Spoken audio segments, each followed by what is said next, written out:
Bonjour. Je proposais que les questions soient données tout après les deux présentations, si vous voulez bien.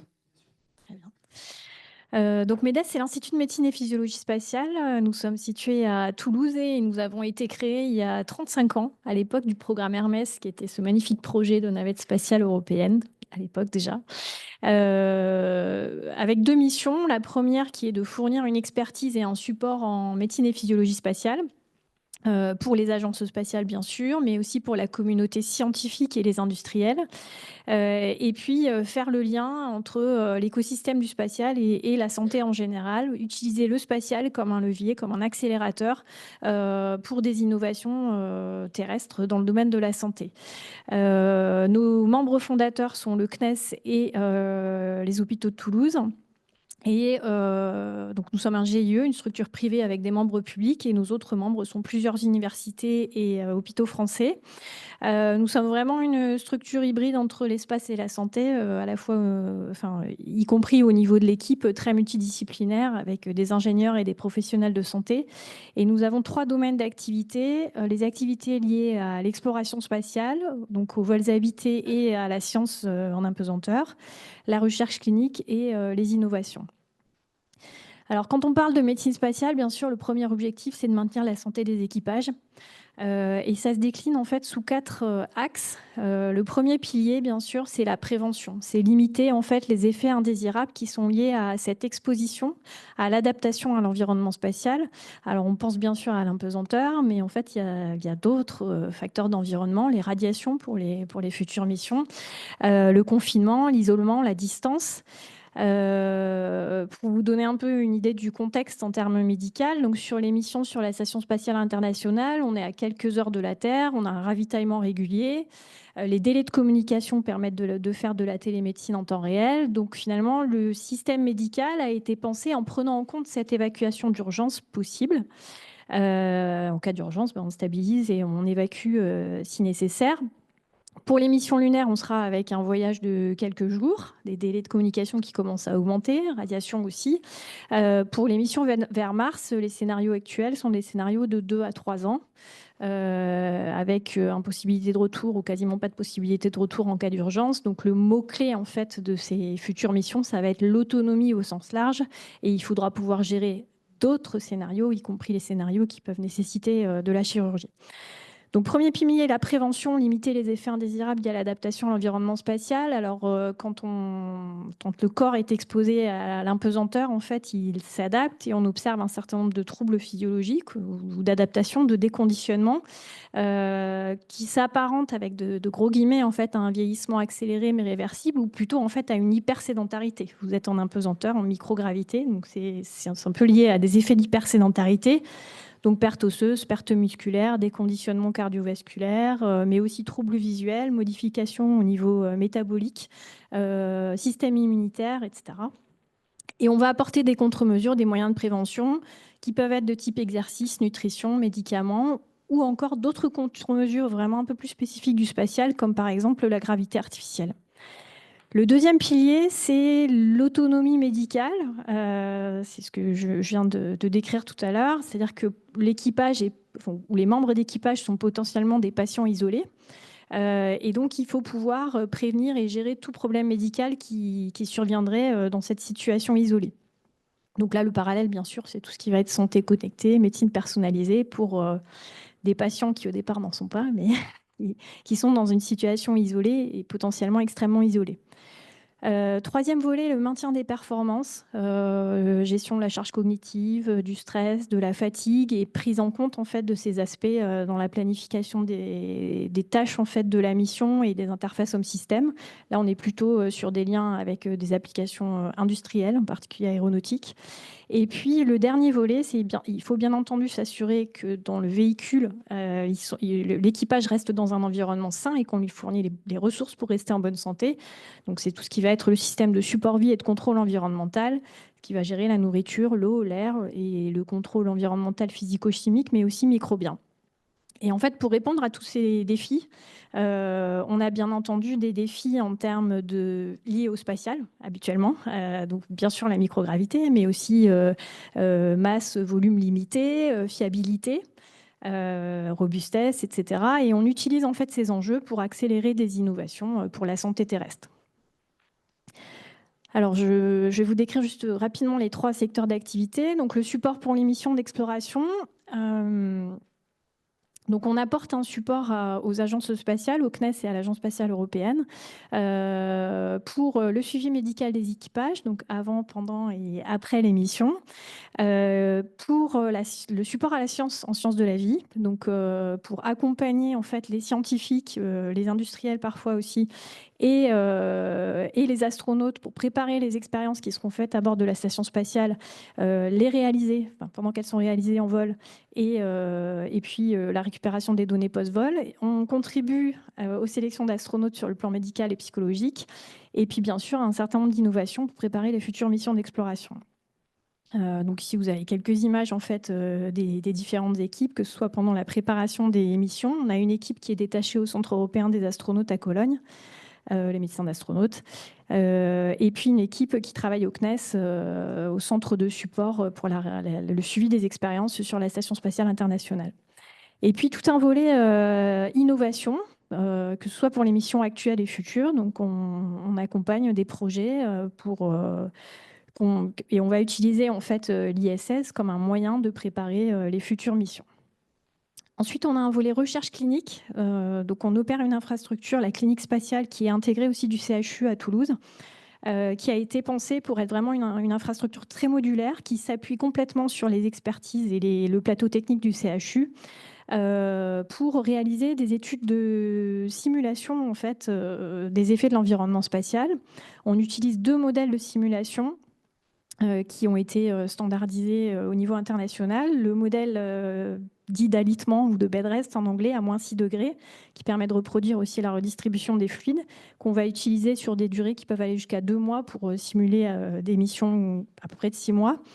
Et puis le modèle d'immersion sèche, qui est un peu plus récent en Europe, qu'on est les seuls à proposer en Europe et qui est un modèle russe, où en fait les volontaires sont dans l'eau, mais isolés du contact avec l'eau avec un textile imperméable, qu'on utilise en fait sur des durées plus courtes, mais qui est encore plus accéléré et plus proche en fait des effets du vol. Et on va utiliser ces modèles pour mieux comprendre en fait les adaptations et tester des moyens de prévention. Donc en ce moment, on a une étude qui compare le modèle très strictement, le modèle d'immersion sèche et d'alitement. Donc là, vous avez quelques images sur 20 hommes. On a terminé récemment une étude de 2 mois d'alitement pour l'Agence spatiale européenne et le CNES, qui vise à évaluer en fait la gravité artificielle combinée à de l'exercice comme moyen de contre-mesure. Et en fait, ces études, elles ont un objectif principal qui est tester souvent une contre-mesure, mais en même temps, on a un ensemble d'équipes qui vont en fait apporter une approche de physiologie intégrée, qui vont s'intéresser à tous les systèmes physiologiques et utiliser aussi ces modèles pour des applications terrestres. Donc là, vous avez quelques exemples, par exemple, des thématiques qui ont été couvertes par les 14 équipes scientifiques qui étaient sur la dernière étude. Donc on retrouve perte osseuse, perte musculaire, système immunitaire, métabolisme, des conditionnements cardiovasculaires, etc. Et on s'intéresse aussi, bien sûr, aux phases de réadaptation. Et puis ensuite, on a toute la partie innovation où l'objectif, c'est de simuler des co-innovations entre le spatial et la santé, que ce soit avec tous ces enjeux qu'on rencontre dans le secteur spatial pour l'exploration, mais aussi avec toutes les applications possibles, des satellites au sens large, communication satellite, géolocalisation, données satellites, voire autres technologies du spatial, en particulier liées à l'intelligence artificielle. Donc là, les thématiques, en fait, on va retrouver les thématiques qu'on a citées tout à l'heure, donc tout ce qui est autonomie médicale, santé numérique, médecine personnalisée, en lien aussi avec potentiellement communication satellite, déserts médicaux, etc. L'application des modèles spatiaux. Une autre thématique qui est liée aux données spatiales d'imagerie, en fait, comment intégrer la donnée spatiale pour les problématiques de surveillance sanitaire. Et puis aussi, utiliser l'environnement spatial de microgravité comme un environnement de recherche unique qui permet de mettre en évidence en fait, des processus en fait, qu'on ne peut pas observer en sous-gravité, et en particulier pour des applications en biotechnologie et pharmacologie, plutôt sur de la culture cellulaire, tissulaire ou organoïde. Alors, je vais passer rapidement. On a des exemples de projets dans le domaine de la santé numérique, des outils de prévention. On travaille aussi en dehors du spatial avec nos partenaires et nos membres, en particulier avec le CHU de Toulouse sur des outils numériques de suivi de fragilité. Beaucoup de choses ont été faites aussi dans le domaine de la télémédecine avec le CNES. Pas mal de choses aussi en imagerie. On a aussi une coopération avec la Société française de radiologie, à la fois en lien avec l'exploration, mais aussi l'usage des données. Et puis, j'en ai parlé tout à l'heure sur les biotechnologies. Et puis alors, je vais juste faire un focus rapide en fait sur les aspects chirurgie. Alors, on en parlait tout à l'heure, donc vous le savez. En fait, il y a eu aujourd'hui sur l'ISS, l'objectif, bien sûr, c'est s'il y a une urgence, en fait, d'évacuer. En revanche, c'est un sujet voilà, qui a permis, enfin, qui, en tout cas, est un sujet important pour les futures missions. Et beaucoup de choses ont été testées en vol parabolique. Vous avez ici des exemples, dont les expériences du professeur Martin, que certains m'ont cité tout à l'heure, qui ont essayé d'adapter les procédures, en fait, en particulier en prenant en compte la microgravité. Et ici, vous avez une synthèse, en fait, des problèmes qui peuvent être rencontrés, qui vont du système pour maintenir le patient à la gestion du champ stérile, la gestion des déchets, la gestion de la contamination dans un environnement contraint, bien entendu la prise en compte de l'absence de gravité dans toutes les procédures, la modification des procédures d'anesthésie, avec encore aujourd'hui pas mal de tests en vol parabolique, le changement de position des organes aussi, en plus des changements dus à l'exposition à la microgravité. Et puis aussi d'autres aspects très opérationnels du type, potentiellement, vous n'avez que 2 personnes pour faire votre opération, voire une seule personne, très peu de moyens en termes d'imagerie, uniquement l'échographie actuellement. On espère d'autres moyens à l'avenir, etc., etc. D'autres aspects du type gestion des blessures, wound healing, etc. Voilà, ça c'était juste pour vous montrer rapidement un concept qui avait été proposé à l'origine du design de l'ISS. À l'époque, la station s'appelait encore Freedom, qui prenait en compte ces aspects chirurgie, mais ça n'a pas été implémenté en fait sur l'ISS. Et en conclusion sur l'aspect chirurgie, c'est un vrai sujet en fait pour les futures missions d'exploration. Donc on a besoin de toutes vos idées, tous vos développements en fait pour travailler sur ce sujet. Le risque est faible, mais il pourrait être catastrophique pour une mission lointaine. Les expériences en vol parabolique, notamment, ont démontré que c'était faisable, mais qu'il faut vraiment adapter à la fois les procédures et les outils. Et le mot-clé, bien sûr, ce sera l'autonomie. Il y a l'aspect compétences et formation aussi qui est important. Et donc, voilà, on est prêt à entendre toutes vos propositions sur ces sujets.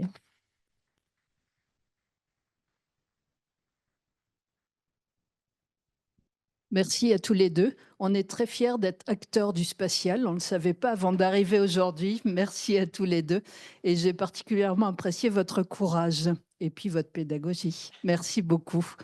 Et la parole circule pour des questions.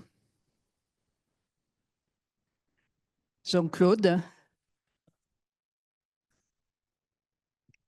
Oui, une petite question vraiment de curiosité, parce qu'on entend, en tout cas par les Américains, véritablement l'idée de faire chuter le plus rapidement possible la station, notre station. Et je veux dire que l'on va se retrouver avec un lieu d'étude et de modèle excessivement important, avec un vide pour aller sur le voyage et bon, je veux dire, soit la Lune, soit Mars, soit n'importe quoi. Je veux dire qu'on se prive d'un laboratoire absolument incroyable. Qu'est-ce que...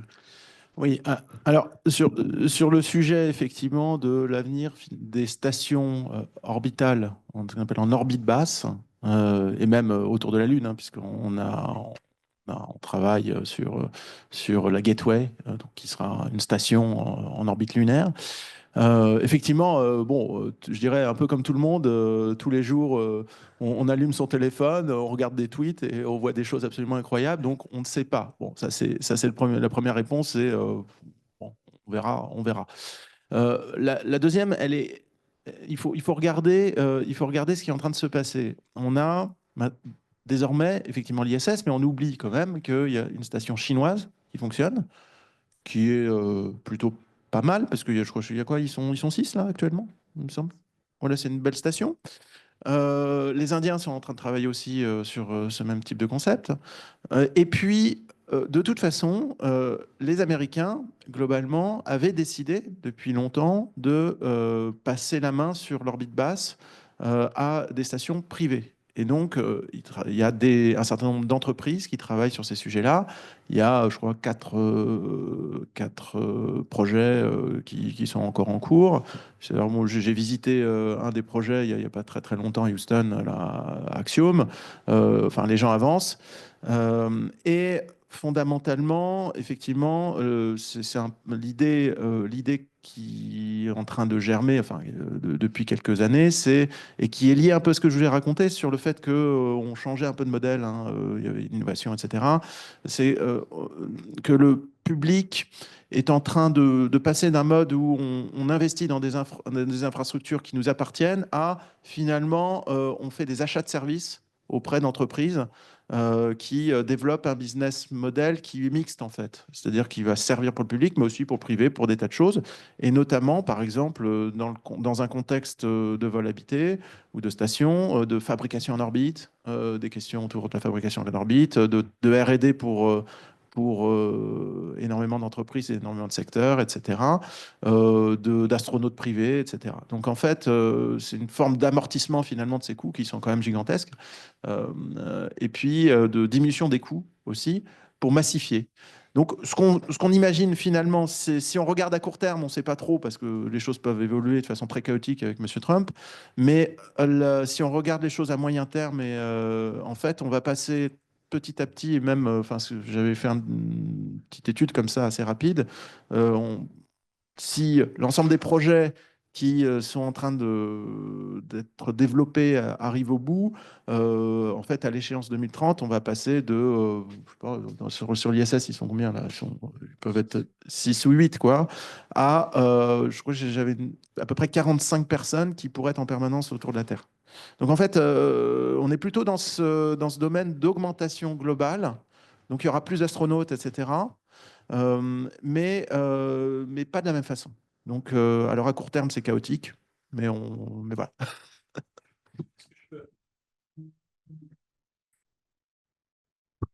Oui, je voulais juste rebondir sur ce que tu viens de dire, c'est-à-dire quelle est la prospective, hein, en particulier de ce que vous appelez la clinique spatiale.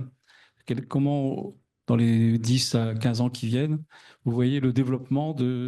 Parce qu'en même temps, vous nous montrez un truc formidable, c'est-à-dire c'est un espace de santé mondial, même au-delà de la Terre, spatial, englobant toutes les problématiques du climat, de l'épidémiologie, de la santé publique, etc. Et donc, les champs sont énormes. Vous êtes ici dans une académie. Est-ce qu'il y a un projet d'académie du spatial, des sciences spatiales, quelque chose comme ça qui pourrait peut-être être légitime parce que c'est énorme. C'est vraiment.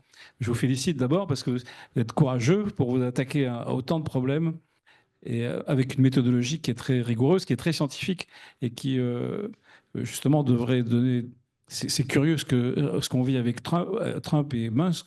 Surtout, c'est qu'ils sont dans le parfait paradoxe. Ils utilisent la science et ils la dégomment en même temps. Beaucoup de questions dans votre... Beaucoup de questions, pardon. Sur la question sur l'académie, alors déjà en introduction, nous on est une petite structure et en fait tous ces développements sont basés sur l'écosystème d'excellence français et européen.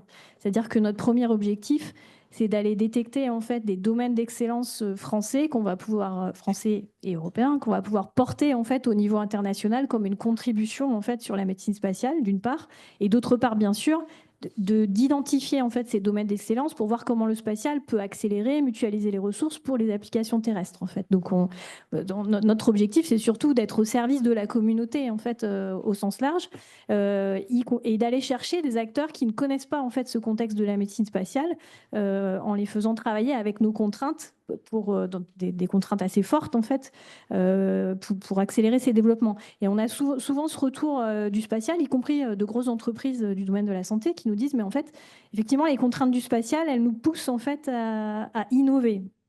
Ça peut être dans le domaine de l'imagerie ou d'autres secteurs.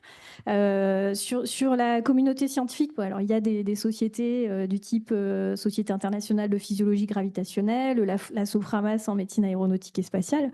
Mais après, on peut toujours tout envisager. Le champ est ouvert, hein. Et nous avons une question à distance. Monsieur Devalet. Oui, bonjour. Je suis moi-même ancien interne de Toulouse et ancien chirurgien à Toulouse. Et j'ai toujours été très fasciné par les problèmes spatiaux. Je voulais vous revenir sur votre notion qui m'a beaucoup intéressé de compétences, d'autonomie et de compétences du chirurgien.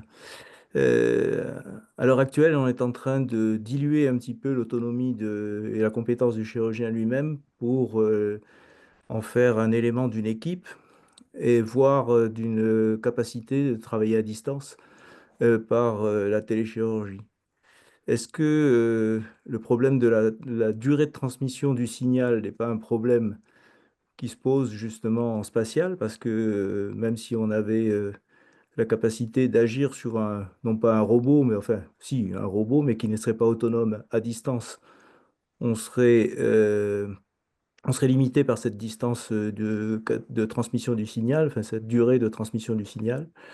Et donc, est-ce qu'on n'est pas en train de revenir à une conception beaucoup plus autonome de l'agent chirurgical et du chirurgien lui-même? Alors, complètement. Les délais de communication pour les missions vers Mars peuvent aller jusqu'à 20 minutes aller et retour. Donc, la télémédecine au sens classique, synchrone, il faut oublier. Les assistances robotiques sont quand même envisagées, pas forcément des robots hyper complets comme le Da Vinci, mais plutôt de l'assistance au geste, mais plutôt de façon autonome, quoi. Mais vous avez tout à fait raison, il y a une vraie question sur les compétences et la composition d'équipage. Donc il y a quelques années, en fait, sur les scénarios vers Mars, on parlait d'un équipage de 6. Aujourd'hui, on est plutôt sur un équipage de 4.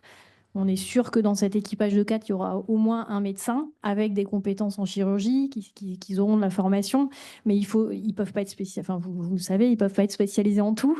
Donc, il faudra aussi apporter des outils d'aide à la formation, des systèmes experts, des outils pour guider en fait le chirurgien. Et après, on a aussi le scénario où le médecin ou le chirurgien peut être le patient. Donc, il faut en fait, l'autonomie est vraiment le mot-clé, comme vous le décriviez. On a des volontaires. Il y a Hubert Joannet, qui est notre vice-président, qui a une question à vous poser. Oui, merci beaucoup. C'est très passionnant. Alors, la question, c'est donc évidemment, ce sont des gens qui sont très sélectionnés. D'ailleurs, nous, on connaît bien ça en chirurgie, hein. Plus on sélectionne les patients, moins on a de problèmes. Mais quand même, avec l'expérience de plusieurs dizaines d'années de vol habité, quels sont les problèmes auxquels vous êtes confrontés, les problèmes médicaux, j'entends, auxquels vous avez pu être confrontés pendant la mission, j'entends pas après l'émission? Vous voulez dire sur les missions actuelles du passé?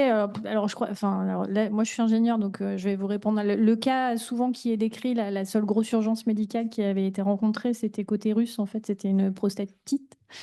Après, prostatite. Pardon? Traitements médicaux. Voilà. Pas de grosse urgence médicale non gérable, on va dire. Bon, ça a été documenté, hein. Après, encore une fois, on est sur un scénario qui est complètement différent des futures missions d'exploration, télémédecine en temps réel possible, voilà, contact avec le médecin dès que possible, ravitaillement régulier, en tout cas assez régulièrement s'il manque quelque chose. Mais les missions lointaines, en tout cas, si on réfléchit aux missions vers Mars, sont complètement différentes en termes de scénario. Donc, les risques médicaux ont été listés. On a des documents de référence avec des modèles en fait de risques et de probabilités en fait pour chacun de ces risques. Et devant chacun de ces risques, on essaye de voir si finalement tous les moyens existent déjà, ce qu'il va falloir amener, ou au contraire, s'il faut développer quelque chose de spécifique. Oui, on n'est quand même pas passé loin d'un certain nombre de catastrophes, hein, dans certaines missions. Ça, voilà, les choses ne sont pas avérées, mais enfin, il y a des choses. C'est un peu comme finalement, on est au sein d'un environnement qui est comme un environnement, enfin, avec les mêmes dangers qu'on pourrait avoir chez soi, d'une certaine façon. Donc les risques de brûlure, par exemple, ou ce genre de choses, ça peut arriver. Notamment, il y a quand même des expériences qui sont, en plus, ils font des expériences qui peuvent être complexes. Alors tout ça, c'est monitorer, c'est tester, c'est tout ce qu'on veut, mais enfin, voilà, dans la vie, il y a toujours des choses qui peuvent. Voilà. Mais Alors, effectivement, la traumatologie, c'est un vrai sujet sur les missions lointaines. Quand on parle de chirurgie pour les missions vers Mars, on pense à ce que François décrivait, c'est-à-dire des chirurgies classiques qui pourraient survenir dans cette situation d'isolement, mais aussi des sujets qui seraient liés à la mission elle-même, en fait, et sur des sorties extravéhiculaires, extra-habitat, où en fait, on aurait un traumatisme. Le risque de fracture qui est lié à la perte osseuse, parce qu'en fait, on ne sait pas si en fait, la perte osseuse va atteindre un plateau, si ça va s'arrêter. Enfin, voilà, on a quand même un recul des missions de 6 mois, des missions aussi un peu plus longues. Mais sur des missions de 2 à 3 ans, c'est quand même très différent, en fait. il y a aussi une grosse différence entre les missions qu'on réalise jusqu'à présent en orbite basse et après on revient sur Terre, on est pris en charge, avec des missions où on se retrouve en fait avec une nouvelle gravité. Alors jusqu'à présent, les seules missions, c'était Apollo, où les gens étaient dans la gravité lunaire qui est quand même moins importante que Mars.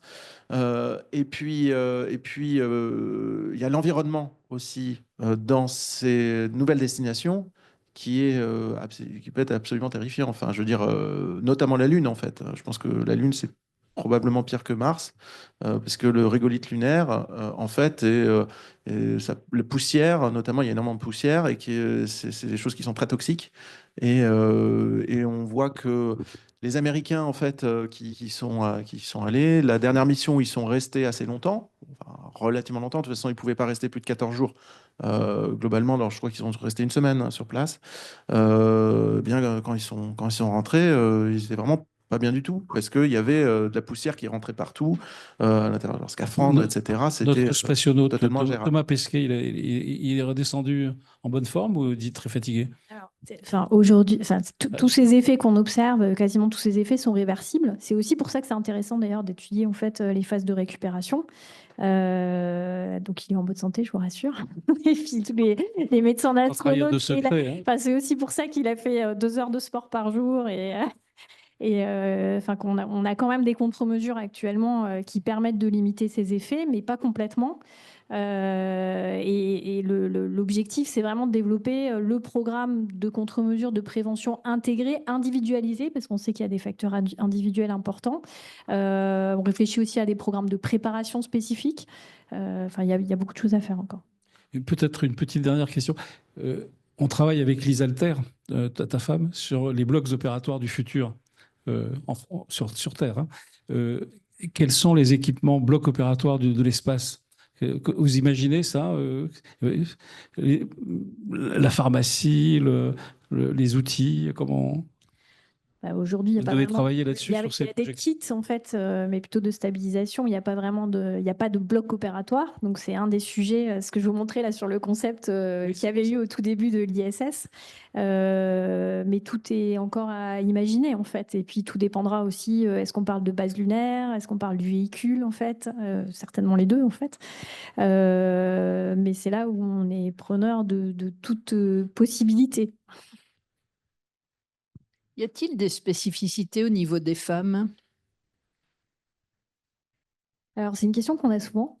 Première réponse, on a quand même peu de données chez les femmes. Donc, on attend avec impatience le vol de Sophie aussi. Non, il y a quand même des astronautes. Il y a des astronautes femmes, mais même sur les études de simulation, on a des études de simulation. On a fait des études de simulation chez les femmes, mais on a quand même beaucoup moins de données chez les femmes. Il y a des différences, mais pas si importantes que. Oui, effectivement. Il y avait eu des Mais études pas si sur importantes que Claudie ça. Agnoret. Claudie Agnoret, on a su comment ça s'est passé pour elle. Non, enfin, ça se passe bien, hein, je vous rassure, il y a beaucoup d'astronautes féminines quand même. Très bien, bon. Non, ça se passe bien, mais Alors, en tout cas, on a besoin de plus de recherche aussi sur ces différences hommes-femmes, notamment sur les radiations. Vous savez que en tout cas, merci, hein, bravo. Merci à tous les deux. Ça a été très enrichissant, extrêmement original. Merci beaucoup.